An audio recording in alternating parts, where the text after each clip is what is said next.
C'est demain que sera connu le nom du chef de l'Assemblée des Premières Nations au Québec-Labrador pour le prochain mandat.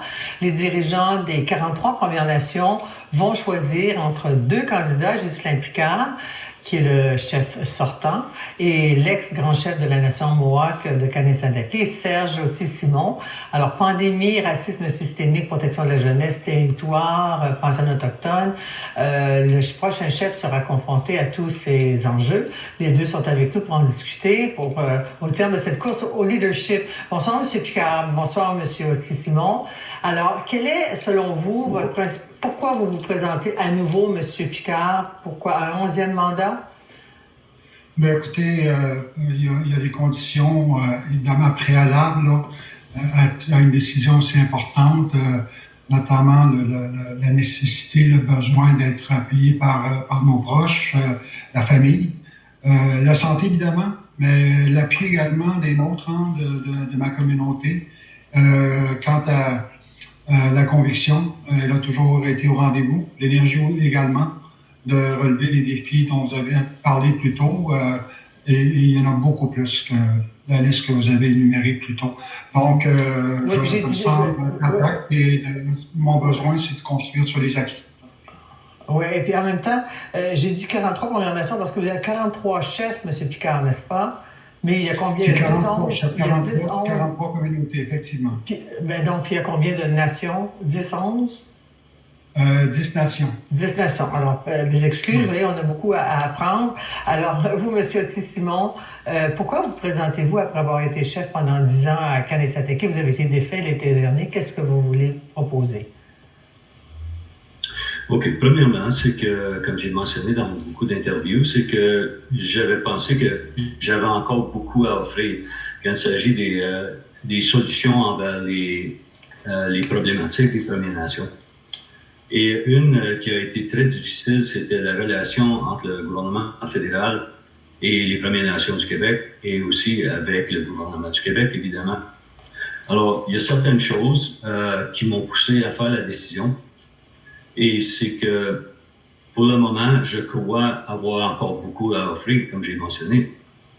Et c'est pas une opposition à mon ami Ghislain, je l'aime bien, Ghislain, mais je crois que c'est bon pour la santé d'une démocratie d'avoir un petit peu de compétition une fois de temps en temps. Oui. En même temps, la compétition, continuité ou changement, Ghislain Picard? Ben, écoutez, moi, il y a des priorités, puis votre émission vient d'en traiter, hein, la pandémie là, qui sévit toujours. Et qui savait il y a 3 mois que Omicron, finalement, allait faire une flambée comme celle qu'on a vue là, il y a à peine quelques semaines. Donc, tout le monde dit, bon, on s'en va vers une sortie, mais qui peut assurément prédire que ça va être effectivement le cas? Je pense que nos communautés sont vulnérables depuis le début. Il faut être extrêmement sensible à l'impact de la pandémie sur le plan émotif, sur le plan social également. Et pour moi, ça doit être une priorité. L'autre élément, évidemment, c'est l'arrivée massive également du leadership féminin au niveau des Premières Nations. Kahnawake, l'APN au niveau national, une grande chef du côté CRI également, une autre première. Et je pense qu'on doit vraiment mettre à profit cette nouvelle réalité-là là, qui reprend sa place, il faut le dire, au sein du leadership, tout genre confondu, incluant évidemment la communauté s'identifiant au bispirituel. Ça également, c'est important d'y attacher l'importance. Donc, c'est ce que je veux mettre à profit au niveau du défi qui se présente à nous, notamment une élection provinciale. Et on a continuellement assuré une présence au niveau des campagnes électorales provinciales, fédérales, et je continue de croire que c'est important. Vos priorités, M. Auty-Simon? Pour moi, je ne l'ai pas caché depuis plusieurs années. C'est que les efforts qu'on a faits ici, c'est sûr qu'on peut avoir de la continuité sur les succès que les Premières Nations ont établis. Moi, j'irais un petit peu plus loin que de prendre ces succès et d'aller vers l'international. Pour moi, c'est important. C'est pas juste d'aller présenter les difficultés que les Premières Nations subissent ici au Canada, au Québec, devant l'ONU. Mais aussi, je crois qu'on peut éduquer le monde, les gouvernements du monde, les anciennes philosophies des Premières Nations envers l'environnement, comme exemple. Est-ce qu'il n'y a pas encore beaucoup de choses à faire ici avant d'aller à l'international? Ça n'arrête pas. On prend les succès, comme j'ai dit, qu'on a déjà, on continue à un différent niveau.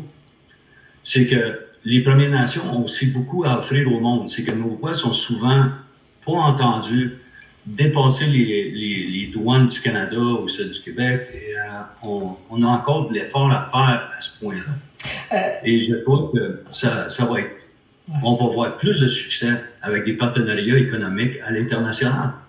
Qu'en est-il des relations avec les gouvernements? Je vous entends tous les deux là-dessus. Il y a Ottawa, il y a Québec. Si on prenait juste l'exemple de la protection de la jeunesse, il y a la commission Laurent qui a fait des recommandations. Il y a Ottawa il y a différentes nations qui assument déjà l'autonomie en matière de protection de la jeunesse. C'est un peu compliqué, cette histoire-là, mais vous vous situez où là-dessus, Ghislain Picard et M. Auty-Simon? M. Picard d'abord. Bien, il y a vraiment pas de mystère ici. Hein. La loi fédérale C-92 est contestée actuellement, présentement par le gouvernement du Québec. Ouais. Et la cause est devant le tribunal, la Cour d'appel du Québec. Et on a fait des représentations parce que c'est vraiment un devoir que nous avions de le faire, mais en même temps, j'ai toujours insisté qu'il ne faut pas se limiter à cela uniquement et il faut également mettre des efforts sur l'action politique. Et la communauté d'Opetchouane a présenté un projet de loi l'automne dernier qui est entré en vigueur lundi de la semaine dernière. Donc, c'est le type de geste qu'il nous faut poser pour démontrer la volonté très, très claire de la part des Premières Nations d'occuper la place. Et c'est ça qu'il nous faut faire actuellement. C'est ça que le gouvernement doit comprendre. Monsieur Auty-Simon, là-dessus, sur la protection de la jeunesse, comment avoir cette autonomie du Québec au Québec face à Ottawa? Alors, il faut se l'admettre aussi que souvent les malaises dans une communauté, les malaises sociales, sont reliés à l'économie ou le manque d'économie. On voit les communautés qui font bien en économie, ont meilleure santé, meilleure habitation, les choses s'améliorent. Tant et aussi longtemps qu'on n'adresse pas le problème des économies à l'intérieur des réserves, et surtout ceux qui sont isolés, on pense que parce qu'ils sont isolés, ils sont limités. Non. Dans un monde interconnecté comme on voit aujourd'hui, il ne devrait pas avoir de limitation. Alors, pour que nous, on puisse gérer nos propres systèmes sociaux, ça prend des ressources.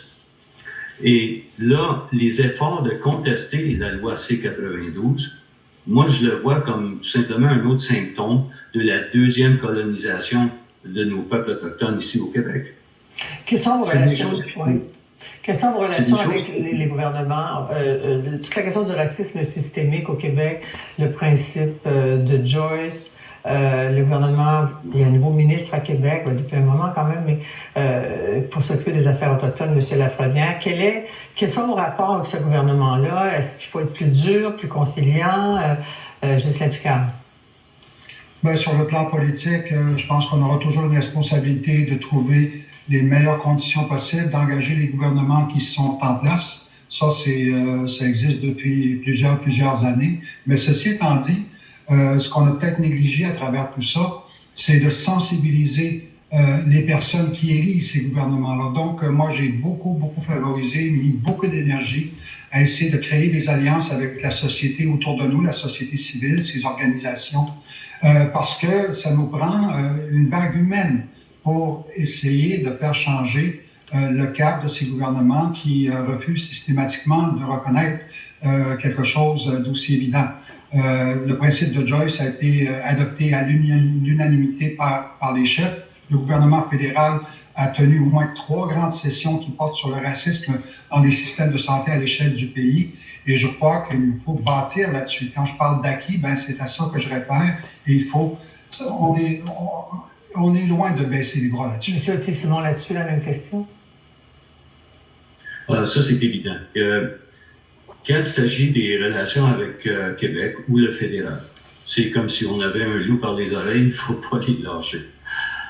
Il y a des moments donnés où je crois une force dans le dialogue pour démontrer le sentiment des Premières Nations, le vrai sentiment, est important.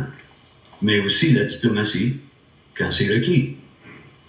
Ça, c'est Vous n'oubliez évident. pas de dire sur le ton, vous, avec les gouvernements?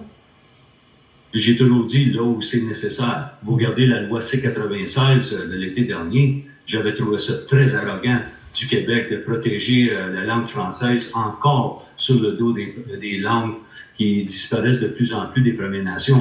Alors, avec le ton plus forcé, j'ai vu le changement à l'Assemblée nationale, mais on tend la main en amitié d'un côté et on nous met une claque d'en face avec l'autre. Quand on dit les langues autochtones qui occupent le territoire du Québec, je crois qu'il n'y a rien de plus insultant que ça, de dire qu'on occupe le territoire du Québec, voyons donc. Monsieur c'est le contraire. C'est le contraire. Ouais. Et il faut essayer de trouver les buts communs entre nous et les Québécois. Comment est-ce qu'on vit côte à côte en paix, mais en équitabilité juste? C'est ça le truc. Alors, le projet de loi 96, c'est la nouvelle loi 101 ou les modifications sur la question de la protection des langues autochtones. Justin Picard, vous dites quoi là-dessus en terminant? Bien, écoutez, il nous faut mettre à profit le fait qu'on entre dans une décennie qui touche les langues autochtones. Donc, mettre à contribution notre expertise, nos propres organisations. La PNQL a su s'entourer d'organisations qui veillent au grain sur toutes ces questions-là depuis les 20 dernières années. Mais je pense aussi qu'il nous faut poser des gestes entre nations.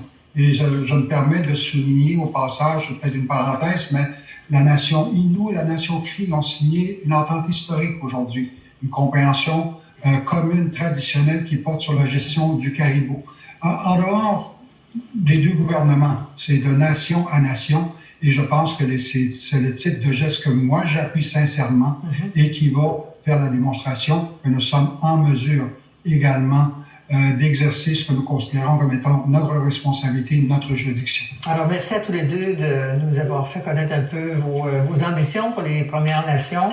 43 chefs vont voter demain pour l'un ou l'autre. Alors, merci d'avoir été avec nous ce soir. Merci. Au revoir. Merci, bonsoir. Un pas très important pour protéger le quartier chinois maintenant. Que faut-il faire pour le relancer? À tout de suite.